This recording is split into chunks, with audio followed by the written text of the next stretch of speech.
Good afternoon. I am in the process of doing some more holiday baking, and I know no-bakes are a tricky one for most people.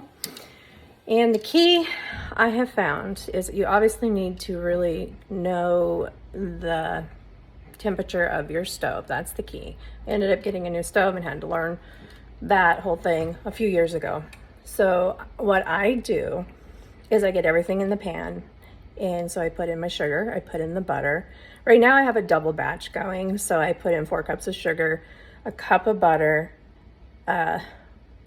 6 tablespoons of cocoa powder, and a cup of milk.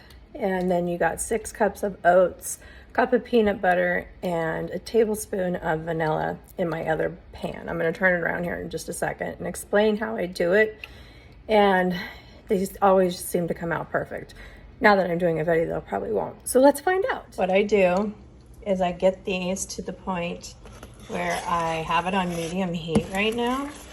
I chop up the butter so it will melt a little faster because you got the sugar that's heating up too. I mean, I don't use a candy thermometer. I know a lot of people do. I've just learned how to kind of do it without having to. So I just stir constantly until all the butter melts. I'm gonna let that continue to cook a little bit. Here I have my big pan ready with all of my dry ingredients. I've got my scoop ready to go, and I got my pans over there waiting for me to put them with scoops. The trick I found is if you sit here and you stir and you get the butter to melt, get it all melted, and like I said, I cut it up into smaller cubes so it melts faster. I'm gonna pause it obviously, but I get this all melted and then I let it come to that rolling boil, and that's when I start my timer. I go 3 minutes with a hard rolling boil once it starts to bubble, and then that's it. So I'm gonna finish melting this butter and get it to that stage and be back. I have the glass top counter. So obviously if you have, you know, the elements, or if you have gas, they're gonna cook differently. So you've got to figure out what the correct temperature. I have mine set at 4 right now. So I have it on a basic, and then when it starts boiling, I'm gonna turn it down because you don't wanna overcook the sugar because they're gonna get dry. Mine typically turn out soft.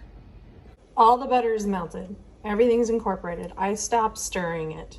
I wait for it. You can kind of see it. It's starting to bubble a little.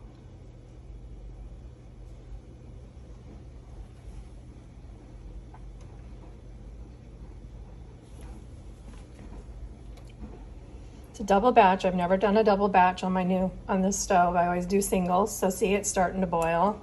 Okay, so now what I'm gonna do is I'm gonna start my timer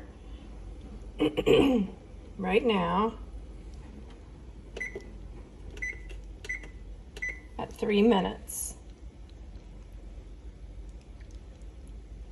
It may take a little longer since I did a double batch, but it doesn't take long for it to get going pretty good.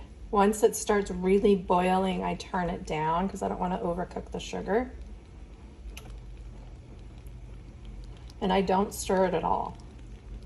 I just let the boiling do its work. See, it didn't take much longer. I think it's at a full boil, so I'm gonna turn it down to 2 because the stovetop of my stovetop gets pretty hot, and my pans too. It depends on your pan.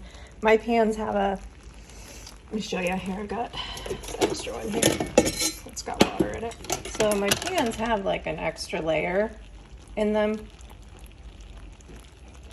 They're chef's mark, so you just have to testing your equipment and then kind of knowing what it does. Every pan's going to be different the way it conducts heat. Stovetops are going to be different the way they conduct heat. When you're making no-bakes, you need to measure exactly, because you are making candy and it is a science. So you can't just wing it. You need to measure everything. So we are at 1.5 minutes left, and then I'm gonna dump all the ingredients in and stir, and then start scooping it onto the pans. So we'll be back. Okay, so I have the ingredients from the stove in my pan, in my bowl, and I'm going to stir this up. You know, it's candy, so you gotta work fast. It's all incorporated. Now we're gonna go scoop them onto the pan. Got them all done. Made 56 out of a double batch, and they are perfect consistency. I will break one open once they cool off. Still cooling, but this is like one of the last ones I put on the cookie sheet, so it had cooled quite a bit. But you can see they're not crumbly. They're still really soft. And they're gonna cool a little bit more and get harder, firmer. But that is